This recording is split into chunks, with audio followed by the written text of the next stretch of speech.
Olá pessoal, nesse vídeo nós vamos resolver a questão número 18 do Colégio Naval de 1998. O número de soluções inteiras da inequação x² menos 6x mais 10 dividido por x² menos 1 menor do que zero é qual dessas alternativas? Então nós vamos trabalhar com sinais de funções. Eu vou colocar aqui no quadro aquela função que está no numerador daquela fração ali. É a função que eu vou chamar de f de x igual a x ao quadrado menos 6x mais 10. Nós vamos estudar os sinais desta função aqui, que é uma função do segundo grau, e vamos estudar os sinais dessa função, né? A gente vai fazer a divisão, né, desses sinais para ver quando que o quociente entre essas duas funções vai ser negativo. Então, temos aqui essa função do segundo grau e a nossa ideia aqui é fazer o esboço do gráfico desta função. Então, vamos tentar encontrar as raízes dessa função do segundo grau, porque encontrando as raízes, a gente vai conseguir fazer o esboço do gráfico.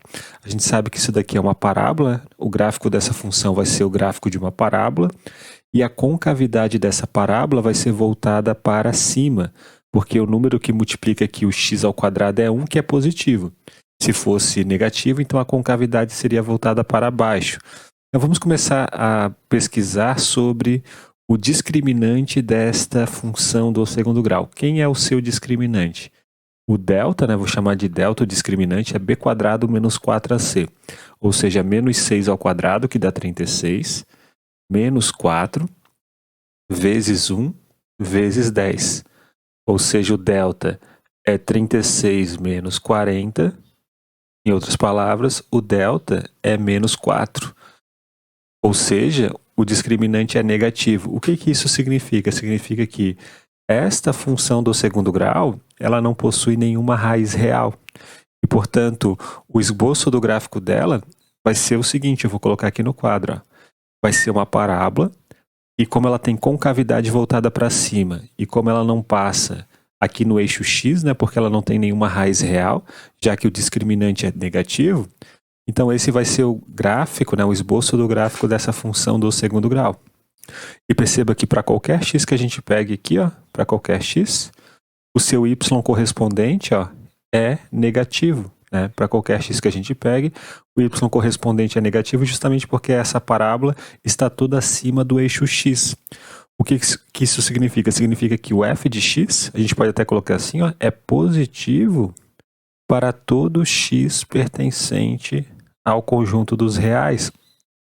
Então, essa função aqui vai ser sempre positiva.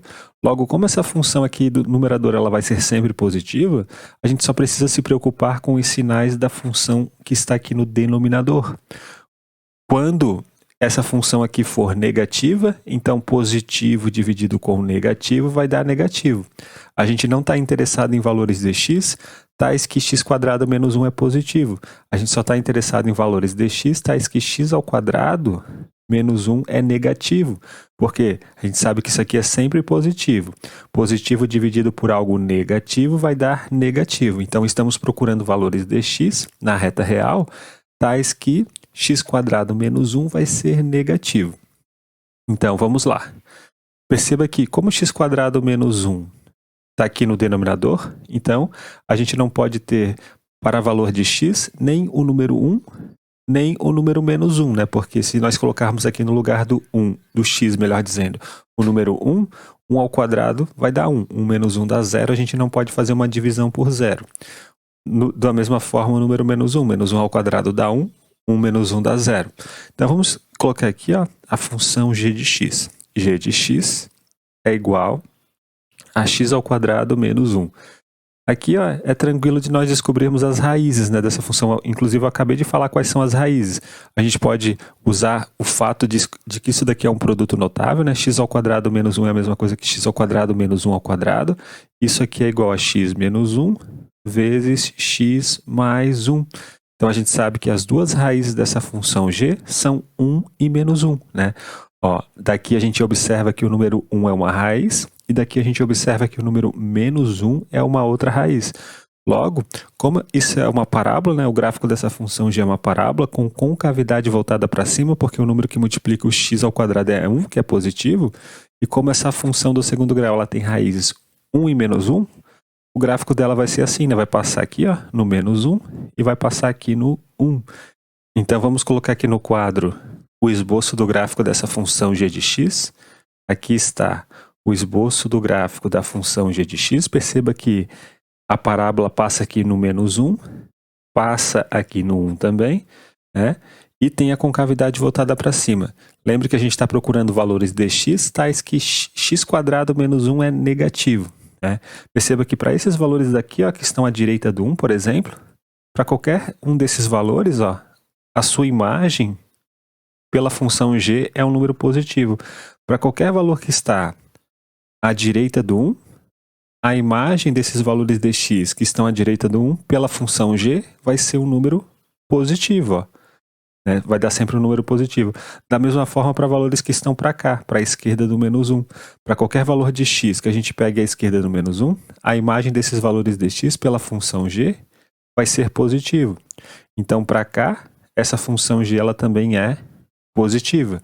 Agora, entre menos 1 e 1, essa função g ela vai ser negativa, né? Por exemplo, vamos pegar um ponto aqui, ó.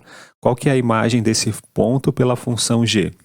Bom, a gente desce, né, até o gráfico, toca no gráfico e a gente vai até, projeta esse ponto até o eixo y.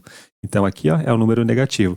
Para qualquer valor de x que está entre menos 1 e 1, a função g de x ela vai ser negativa. A gente não está interessado no menos 1 e não estamos interessados também no 1. Então, olha só, estamos procurando valores de x que estão apenas entre menos 1 e 1. Então, a gente pode colocar assim, ó, se a g de x ela for negativa, isso significa que o x ele está entre menos 1 e 1. E este intervalo aqui vai ser justamente o conjunto solução para esta inequação. É porque a gente sabe que isso aqui é sempre positivo. Algo que é sempre positivo dividido por negativo, né? Para esses valores de x aqui, ó, entre menos 1 e 1, essa expressão x² menos 1 é negativa.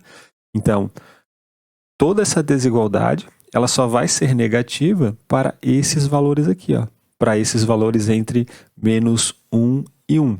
Se a gente pegar qualquer valor de x que está à direita do 1, então o denominador vai ser positivo, isso aqui de cima é sempre positivo. Então positivo dividido por positivo dá positivo. Se a gente pegar valores de x que estão à esquerda do menos 1, então essa expressão aqui de baixo, a função g de x, ela vai ser positiva. E daí positivo dividido por positivo vai dar positivo. Agora para valores de x que estão entre menos 1 e 1, então o que está em cima é sempre positivo. E agora para esses valores de x entre menos 1 e 1, essa parte aqui de baixo, nessa função g, ela vai ser negativa. Então, o nosso conjunto solução vai ser o quê? Se a gente fosse pensar nessa desigualdade aqui no conjunto dos reais, né, o nosso conjunto solução para aquela desigualdade ali em cima seria um intervalo aberto de menos 1 até 1. Né? Esse aqui seria o conjunto solução para esta inequação. Só que a gente não está procurando o conjunto solução no conjunto dos reais desta inequação. A gente está procurando o quê? O número de soluções inteiras desta equação. Daí a gente se pergunta, quais são os números inteiros que estão nesse intervalo aqui, ó, de menos 1 até 1? Só existe um número inteiro que está entre menos 1 e 1, que é o número 0. Então, isso daqui é a única solução inteira neste intervalo, e portanto qual é o número de soluções inteiras para esta equação? É 1, né? Existe apenas uma solução inteira que é o 0. Então nossa resposta vai ser a letra B. Então é isso, pessoal, um grande abraço a todos, nos vemos na próxima aula e até mais!